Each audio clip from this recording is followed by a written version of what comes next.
Mestre, qual é o maior mandamento da lei? Essa pergunta é feita para pôr Nosso Senhor à prova.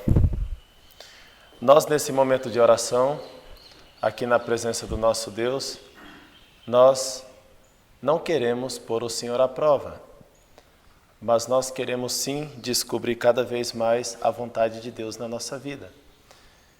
E a vontade de Deus na nossa vida passa sempre também por essas perguntas que acabam tendo uma repercussão muito impactante, existencial, diria, na nossa própria vida. Poderíamos substituir essa pergunta, talvez por outras perguntas, por outros questionamentos que talvez estão mais fortes na nossa alma, né? Senhor, o que queres de mim?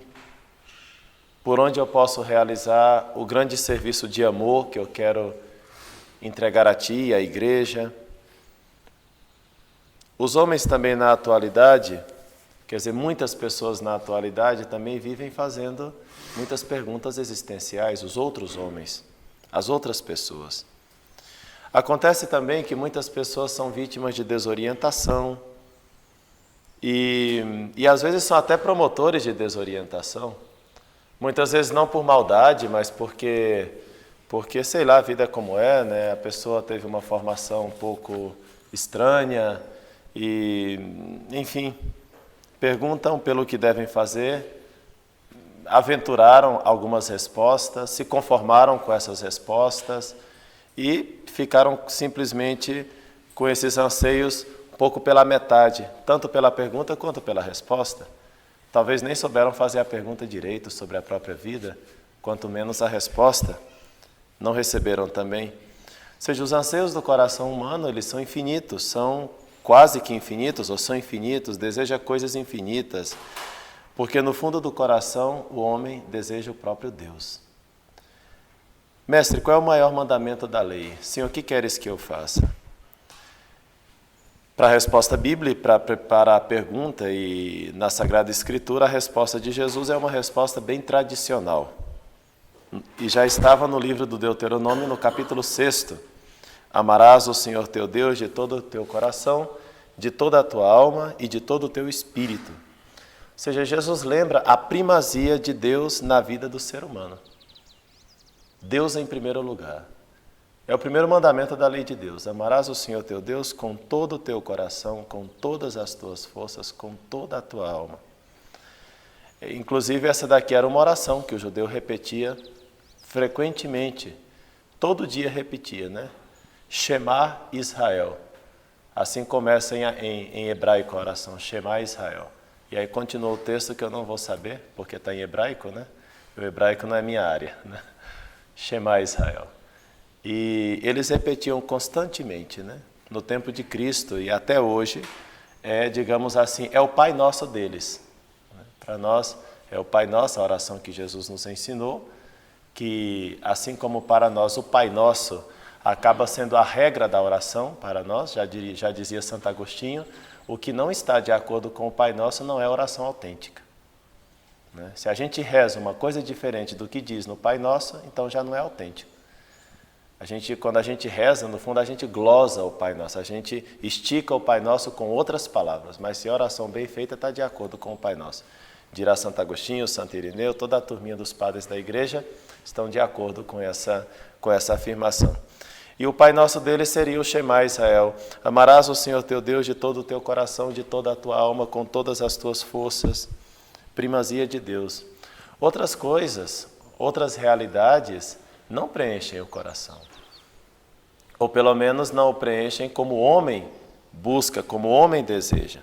Todos vocês já ouviram falar no Taj Mahal, né? Especialmente o nosso indiano presente, né? O Taj Mahal, como vocês sabem, é um mausoléu situado em Agra, uma pequena cidade na Índia. A obra foi feita entre 1630 e 1652. Muitos anos, portanto, trabalhando esse mausoléu. Com a força de 22 mil homens foi construído isso aí. Os engenheiros, os arquitetos podem pensar como terá sido isso, né? Homens trazidos de várias partes do Oriente para trabalhar num suntuoso monumento de mármore branco que o imperador, olha os nomes, Shah Jahan, não vou saber pronunciar, mas é por aí, né? Ele mandou construir aquele mausoléu, obra grandiosa, em memória da sua esposa favorita. Da esposa favorita, tá? A que ele mais amava. A esposa que ele mais amava. Que chamava-se mais ou menos Ariumand Banu Begum, nome da esposa, né? A quem ele chamava carinhosamente de Mumtaz Mahal, que significa a joia do palácio. Então, anos, né? São aí 22 anos mandando construir uma grande obra para a esposa que ele mais amava. Essa mulher morreu após dar à luz ao 14º filho, né? Então, o Taj Mahal tinha sido construído sobre o seu túmulo, junto ao rio Yamuna, e dessa maneira o Taj Mahal é conhecido como a maior prova de amor do mundo, contendo inscrições retiradas do Alcorão, é incrustado com pedras semi-preciosas, tais como lápis lazuli, entre outras. Seu domo é costurado com fios de ouro. O edifício é flanqueado por 2 mesquitas e cercados por 4 minaretes. Supõe-se que o imperador pretendia também fazer para ele próprio uma réplica do Taj Mahal, só que ele foi deposto antes do início da obra, do início das obras, por um de seus filhos, que depois o próprio pai, né? Apesar da opulência, o Taj Mahal é, na verdade, então, um gigantesco mausoléu e não um palácio, como muitos pensam, em honra de uma pessoa amada. Quer dizer, para uma mulher amada, esse homem fez uma obra magnífica, né? Para uma mulher amada. E nós somos chamados, se é verdade que a gente vive essa passagem, procura viver o primeiro mandamento, e seguindo essa linha, né, do amarás o Senhor teu Deus com todo o teu coração, com toda a tua alma, de todo o teu entendimento, nós vamos compreendendo cada vez mais que nós precisamos fazer obras bonitas, artísticas para o nosso Deus. Cada um na vocação que o Senhor o chamar, na profissão que realiza, mas somos chamados a oferecer coisas belas para o Senhor, dentro do que é possível. Nos judeus, por exemplo, não se poderia, para a Páscoa, não se oferecia um cordeiro de qualquer jeito, né? Tinha regras para oferecer o cordeiro da Páscoa, tinha regras para oferecer o sacrifício. Assim também se procurava oferecer o melhor sempre para Deus, né? É engraçado quando a gente chega em alguns povoados europeus, povoados de 100 pessoas, 200 pessoas, você chega naquele povoadozinho, de nada, né? Mas se olha a igreja, é uma igreja gótica, que vão pessoas do mundo inteiro visitar uma igreja de um povoado de 100 pessoas. Porque o pessoal do século XII, do século XIII, quando construiu uma igreja, procurava fazer sempre uma obra de arte, né? Não qualquer coisa, não um espaço para a gente se reunir, mas uma casa onde pudesse habitar o Senhor. Por isso colocava toda a capacidade que eles tinham na época para construir aquelas igrejas maravilhosas e para um povoado de 200 pessoas. Não importa, porque a igreja não é para o povoado das 200 pessoas, a igreja é para a glória de Deus. Assim pensava aquele povo. A igreja é para a glória de Deus, nós queremos glorificar a Deus. Inclusive, algumas cidades disputavam com a cidade vizinha.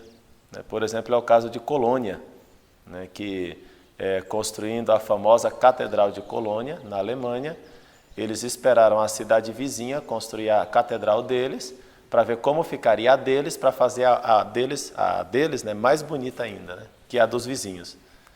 Por isso saiu essa grande obra de arte, que é a Catedral de Colônia, né? Claro, tinha alguma coisa de amor próprio, disputa de cidade, sem dúvida, né? Mas também não vamos negar que aquele povo tinha um amor especial pelo Senhor para oferecer grandes obras a Deus, né? Isso a gente pode passar para a nossa vida interior, né? Para a nossa vida espiritual. Nós precisamos, com o passar do tempo, e cada vez mais estruturando. Eu diria que nós precisamos construir uma igreja bonita. Em vez de construir um mausoléu, como fez o imperador lá, né, da Índia, nós podemos construir uma igreja bonita, bela, né? Fazer realmente uma obra de arte para Deus. Então é preciso também que haja ordem, que haja uma maneira correta de construir, que haja umas regras, que haja umas normas, que haja, enfim, né, quem trabalha com arquitetura e engenharia sabe, né, que é preciso calcular, desenhar, enfim, né, desenhar, calcular, fazer a coisa bem feita, né, colocar umas normas, tem que seguir umas normas, umas regras, né, que inclusive tem que aprender, né, fica anos aprendendo essas normas, regras, como fizeram, como se calcula, como, enfim, né, como pode dar certo na hora de fazer o projeto, né. Na vida espiritual acontece um pouco disso aí também. Se queremos fazer uma obra de arte, uma obra bonita para Deus, nós também precisamos projetar, desenhar, calcular. Vai um pouco por aí também. E por isso, as práticas de piedade que nós fazemos, que nós realizamos no nosso dia a dia, e que sejam diárias mesmo, né, também poderiam muito bem ser chamadas como normas de vida, né? Porque a nossa vida vai como que sendo normatizada, vai como que entrando num eixo, né? Vai dando uma orientação para a nossa vida espiritual. Por isso, é importante ter umas práticas de piedade diárias. Diárias. Durante anos. E eu diria, quando essas práticas de piedade estão bem perfiladas, eu diria durante toda a vida. Que são como que esses eixos, esses projetos, esses cálculos, para dar certo a construção de uma grande catedral na minha vida, e dessas bonitas, como a de Colônia, né? Para dar certo a construção de uma catedral, a catedral da minha santidade, que é projeto de Deus, é projeto. Na verdade, o Pai, o Filho e o Espírito Santo já se reuniram desde toda a eternidade para projetar essa catedral na sua vida. A gente pode imaginar lá o Pai, o Filho e o Espírito Santo numa mesa assim, né? Os três discutindo como seria melhor construir essa catedral da sua santidade. O projeto já está feito. Só que agora tem que ir para a execução. E na execução, Deus deixou algumas coisas aí para a gente colaborar com Ele. Está feito e, ao mesmo tempo, com a possibilidade da colaboração de cada um de nós, porque contou com a nossa liberdade. É importante que cada um de nós tenha essa consciência. Meu Deus quer fazer na minha vida uma obra de arte, porque isso é fruto do amor. Se eu amo a Deus, se eu procuro amar a Deus com todo o meu coração, com toda a minha alma, com todas as minhas forças, já é um começo. Se eu procuro amar a Deus, já é um começo de colaborar com Deus nesse projeto, esse plano, esse desígnio, isso que Deus quis para mim. Isso por amor. O amor, a caridade, ela compromete. Compromete com um projeto. E nesse projeto, o primeiro, sem dúvida alguma, é a oração. Não há santo sem oração. Não existe obra de arte espiritual sem oração. Quando vocês colocam, por exemplo, todos os dias eu vou rezar um terço, tem que ser todo dia. Tem que ser todo dia. Tem que fazer um esforço para que seja diário mesmo. Sem falha durante anos. Eu conheci um mito do Opus Dei, que é o Dom Rafael Liano Cifuentes. Está vivo ainda, né? Alguns aqui conhecem o Dom Rafael Liano Cifuentes. Foi bispo de Nova Friburgo, né? E atualmente está no centro do Opus Dei, lá no Rio, né? Está morando e tal. Já deve estar com seus 89 anos. 89? Uau! Então, Dom Rafael Liano Cifuentes, das muitas histórias que ele conta, a que mais me impactou foi uma que ele, não sei, uma vez ele soltou por aí, talvez eu já contei, mas é sempre edificante ouvir novamente, como as histórias do Dom Rafael, a gente escutava várias vezes as mesmas, e sempre era interessante escutá-las de novo, contadas por ele mesmo, né?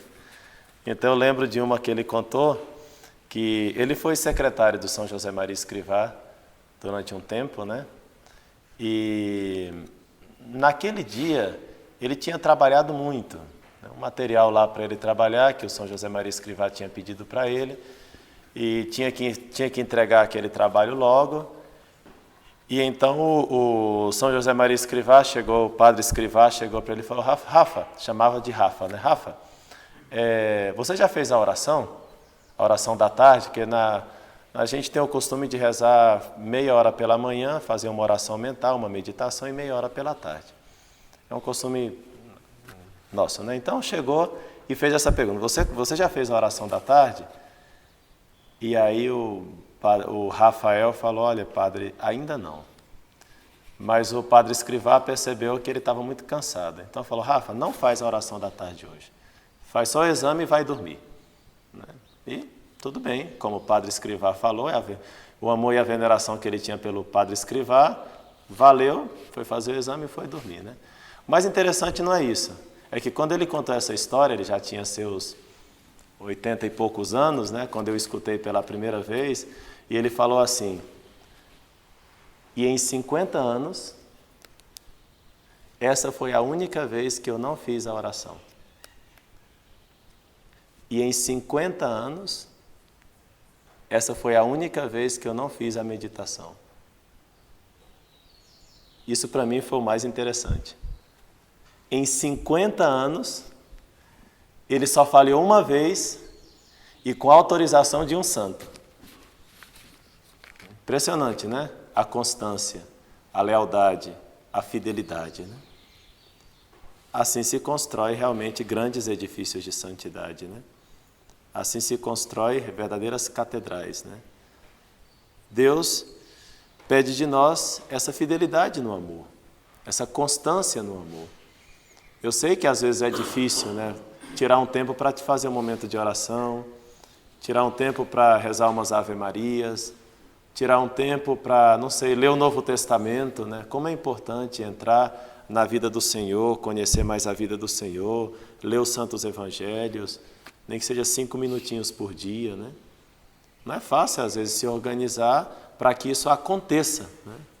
Mas que bom seria, né, se daqui a 50 anos a gente pudesse dizer: olha, em 50 anos só falhei, como a gente não é Dom Rafael, só falhei 3 vezes na leitura do Novo Testamento, né?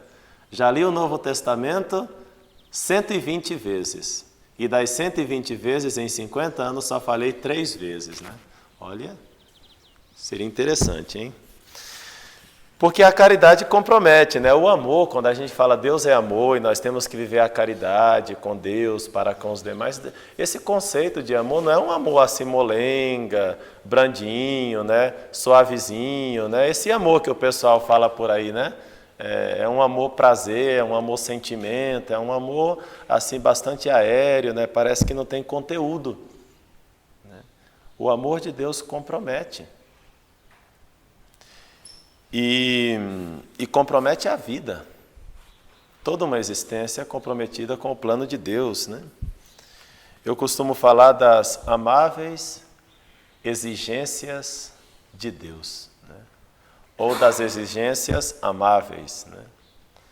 São exigências e são amáveis. São amáveis, mas são exigências. É que se perder essa dimensão da exigência, a gente não chega nem aos pés desses que nós estamos estudando aí, desses homens de Deus, dessas mulheres de Deus, né? Que realmente entregaram a vida por Cristo. E repito, cada um na sua vocação. Uns no casamento, outros no celibato, outros no sacerdócio. Mas olha, cada um realmente entregue ao Senhor, em qualquer vocação que o Senhor o chamar. A caridade é uma virtude sobrenatural, infundida por Deus em nós no momento do nosso batismo. Essa caridade sobrenatural, ela é um hábito. Enquanto não se comete um pecado mortal, a pessoa tem caridade. Infundida por Deus. Quer dizer, essa caridade infundida por Deus não depende de nós. É Deus quem infunde, é Deus quem coloca. O que é essa caridade? Essa caridade é um amor que Deus infunde em nós, e com esse amor que Deus infunde em nós, nós podemos amar a Deus como Deus quer ser amado, não como a gente pensa que Deus gostaria de ser amado. Essa é a diferença da caridade quando a gente fala da virtude da caridade. O diferencial é esse, que Deus coloca em nós um amor que faz com que nós o amemos, não como a gente pensa que Ele gosta de ser amado, mas essa caridade faz com que nós o amamos como Ele quer ser amado. Como Ele quer ser amado. E então no cristianismo sempre se proclama Jesus Cristo como Senhor. Senhor. Porque é como Ele quer ser amado. Essa caridade sobrenatural se perde quando se comete um pecado mortal. A pessoa, quando comete um pecado mortal, fica sem caridade. Quando se confessa, recupera a caridade. E se o arrependimento é profundo, recupera e inclusive cresce na caridade. O que a gente chama de contrição, um arrependimento por amor. Então a gente vê que quando a gente fala da fé, da esperança, da caridade, fala especialmente da caridade, nós não estamos falando de filantropia, de ajudar os outros, simplesmente. Nós estamos falando de algo anterior a tudo isso que vai nos ajudar a ajudar os outros. De algo anterior que vai nos ajudar a fazer até a filantropia. Mas sem essa caridade sobrenatural, as nossas boas obras não são boas obras para a eternidade. São boas obras em geral, mas ou seja, não tem mérito para a eternidade. Talvez um dos pontos que nós podemos concretizar, traduzir nessa nossa meditação seja esse, Fazer de tudo para que não nos falte a caridade sobrenatural. Quando se peca, se confessa. São José Maria Escrivá chamava o sacramento da confissão, e com razão chamava de o sacramento da alegria, que é onde nós recuperamos a graça de Deus, é onde nós recuperamos a caridade, onde nós voltamos à paz, à alegria, à serenidade. É importante que a gente perceba a misericórdia de Deus através desse sacramento. Estamos no ano da misericórdia. Que realmente aproveitemos essa misericórdia divina, esse amor de Deus na nossa vida, e que vivamos esse sacramento realmente com devoção, com amor, procurando realmente como que tocar a misericórdia divina, que é amor, através desse santo sacramento da penitência, que recupera na nossa vida a alegria, que recupera na nossa vida a caridade e que faz com que tenhamos a base para que as nossas boas obras sejam de fato as boas obras para o céu, não só para a terra. Que as nossas boas obras tenham mérito. E aqui entra o segundo ponto da virtude da caridade, que é a atenção aos demais. Uma pessoa que ama a Deus não tem como não amar o próximo. Não tem como não amar o próximo. Se for coerente, se realmente amar a Deus, Se realmente amar a Deus. Porque, como diz o grande apóstolo São João, não tem como amar a Deus que não vemos, se não amamos o próximo que vemos. Porque o próximo é imagem e semelhança de Deus. Por ele e por nós, Jesus derramou seu sangue precioso na cruz. Jesus se entregou totalmente. Nós também somos chamados a entregar-nos pelos demais. João capítulo 14. Este é o meu mandamento. Amai-vos uns aos outros como eu vos amo.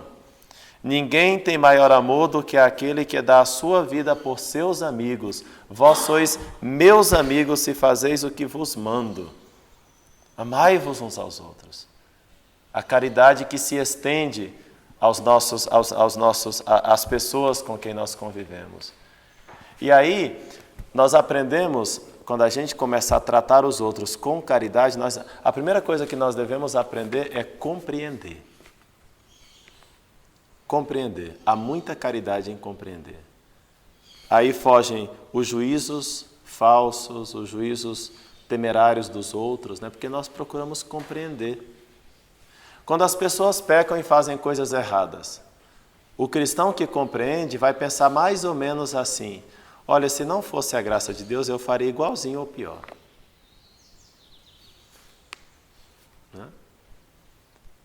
Não sei, você está lá no seu, não sei, em qualquer lugar, né? Em algum grupo da igreja, da paróquia, ou com os amigos de faculdade, vê uma coisa errada, você fala: puxa vida, primeira reação deveria ser um ato de desagravo a Deus, porque a ofensa é dirigida a Deus em primeiro lugar, né? Todo pecado é uma ofensa a Deus, né? Em primeiro lugar, a gente deveria se dirigir a Deus e falar: meu Deus, desculpa, perdoa. Como Jesus na cruz, né? Pai, perdoa-lhes porque não sabem o que fazem. Olha só essa atitude tão maravilhosa do Senhor, né? Compreender, né? Então, por exemplo, a gente vê algumas coisas também, inclusive na nossa família cristã, na nossa família católica, a gente vê umas coisas que não estão certas, né? Não são legais, né? Que a gente percebe que, puxa vida, que chato que isso aconteça, né? Mas qual deve ser a nossa atitude? Caridade. Caridade, em primeiro lugar, né? Não é por falar mal dos outros que a gente resolve os problemas da humanidade, né? Não é por aí, né? Então, colocar-se realmente na presença de Deus, a nossa primeira atitude deveria ser compreender. Isso não nos excusa de fazer uma correção fraterna ao irmão que erra, hein? Compreender não é omitir a correção, né? Mas primeiro é preciso compreender e depois se corrige. Porque quando se compreende, se reza pela pessoa. Se corrige com caridade, mas se corrige. É uma grande demonstração de caridade a correção. Quem corrige, corrige porque ama, ou pelo menos deveria ser. Se a correção brota da caridade, inclusive a pessoa que é corrigida nem sente tanto. A gente sempre sente um pouquinho quando nos corrigem, né? Porque toda correção é um toque no nosso orgulho, né? Então a gente sempre fica um pouco assustado quando nos corrigem, né? Mas quando a gente vai compreendendo cada vez mais isso, e a gente vai ficando menos orgulhoso, a gente agradece mais a correção, né? Olha só, quando a gente vai compreendendo mais a caridade, quando a gente fica menos orgulhoso, a gente compreende mais a correção. Os 3 passos são importantes aqui. Se a gente não agradece a correção, é porque a gente não percebeu muito a profundidade da caridade. Nosso orgulho ainda está num nível bastante elevado, digamos assim, né? E, portanto, a gente não compreende nem agradece a correção. Eu sentia-me muito mal, é um relato muito bonito. Lá, ao atardecer, um amigo meu ligou-me e me perguntou: como você está? Eu lhe disse: sinto-me muito sozinho. Ele me disse: posso ir à sua casa para conversarmos um pouco? Eu lhe disse que sim. Ele veio, escutou-me pacientemente, aproveitei para desabafar, contar os meus problemas, falar da minha família, do meu trabalho. Foi ficando tarde e o meu amigo continuava a escutar-me pacientemente. Quase ao amanhecer, eu já sentia-me muito bem, até que ele me disse: vou-me agora, tenho que trabalhar. Eu fiquei assustado e lhe disse: por favor, me desculpa, eu não pensei que você tinha que ir trabalhar. Você não dormiu nada? Ele, sorrindo, disse-me: não há problema. Para isso estão os amigos. Acompanhei-lhe até agora e tive a ideia de perguntar-lhe por que tinha ligado para mim no dia anterior. Ele me disse: aconteceu o seguinte, o que ficou com ele o tempo todo, né? Ontem fui ao médico e ele me disse que tenho câncer. Fiquei emudecido. Ele me disse: falaremos sobre isso noutra ocasião. Um dia bom para você. Ele foi para o seu trabalho, depois de conversar toda a noite comigo, sem falar do seu câncer, porque eu que falei o tempo todo para ele, né? E então eu fiquei pensando em tudo isso, fiquei admirado pela força do meu amigo, escutou-me, sorriu para mim, não ficou falando de si mesmo, animou-me bastante, e ele estava numa situação pior que a minha. Aprendi a não ser tão dramática e a preocupar-me mais com os outros. Aprendi que é muito importante servir os outros e que quem não vive para servir não serve para viver, é a famosa frase que se utiliza por aí, né? Quer dizer, muitas vezes a gente não sabe que as pessoas que nos escutam, que têm paciência conosco, que, sei lá, nossos pais, né, nossos amigos, às vezes estão com pepinos realmente para resolver, problemas grandes, né? E que muitas vezes se sacrificam de uma maneira serena por nós, né? E nós precisamos aprender isso aí também. A virtude da caridade é uma virtude que mede a santidade. Olha, a santidade não se mede pelo número de penitências que você faz. A santidade não se mede pela quantidade de orações que você faz. A santidade não se mede pelo número de livros que você lê. A santidade não se mede pelas visões e revelações que você tem, se é que alguém tem visões e revelações aqui, né?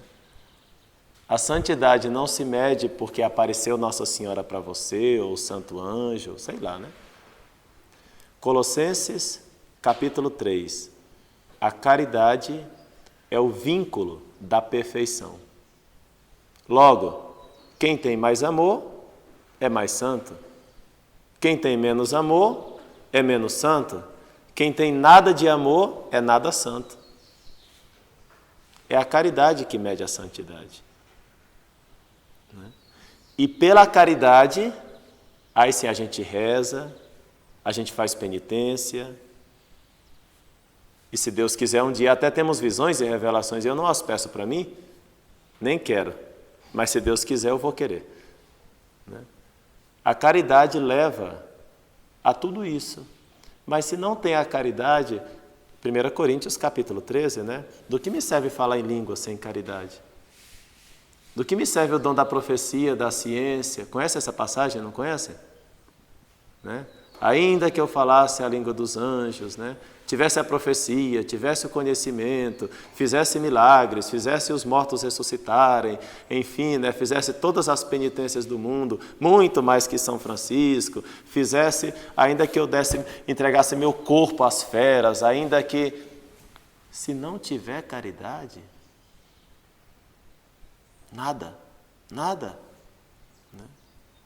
Por isso Santa Teresinha do Menino Jesus falava aqueles exemplos tão aparentemente infantis, né? Levantar uma agulha por amor vale muito diante de Deus. Não é infantil, é que é verdade. É que é verdade. As coisas pequenas feitas por amor a Deus, se são por amor a Deus, pode valer muito mais do que um jejum de um dia inteiro feito sem amor a Deus. E talvez, inclusive, para satisfazer a vaidade pessoal. Para que todos me vejam como eu sou penitente, né? Para que todos vejam como eu sou... Obrigado, meu Deus, porque não sou como aquelas outras pessoas, jejuo 2 vezes por semana, pago o dízimo de tudo que eu tenho, né? Rezo 5 horas por dia, né? Enfim, né? Não é por aí, né? A caridade é o vínculo da perfeição. Mas a caridade forja, né? A caridade é o que eu falava, as amáveis exigências da caridade, que nos coloca também no projeto de Deus. E dentro do projeto de Deus tem oração, dentro do projeto de Deus tem penitência, mas tudo isso pressupondo o amor. Antes mesmo que amássemos a Deus, Deus nos amou. Deus nos amou primeiro, a iniciativa foi de Deus. E quando você pecar, quando eu pecar, Deus não vai deixar de nos amar. Tanto é assim que sempre nos oferece uma possibilidade de nos perdoar, né? Para a gente recomeçar. E recomeçar nunc cep, como diz a oração do caderninho, né? Nunc cep, agora começa. Todo dia, por amor a Deus, agora começa, né? Peçamos ao Senhor que aumente em nós a fé, a esperança e a caridade. Vocês viram que essas 3 meditações foram sobre esses temas, né? A primeira ontem foi sobre a fé, o nosso amigo leu ontem à tarde, sobre a esperança, e agora nós estamos culminando com a caridade. E a caridade vai ter uma consequência que nós vamos ver à tarde. Tem uma lógica interna nisso aí também. As virtudes sobrenaturais nos levam a Deus, de verdade. De verdade, hein? Deus nos atingiu com a graça e nós atingimos a Deus através da fé, da esperança e da caridade. O mais importante no caminho de santidade é isso aí. Fé, esperança e caridade.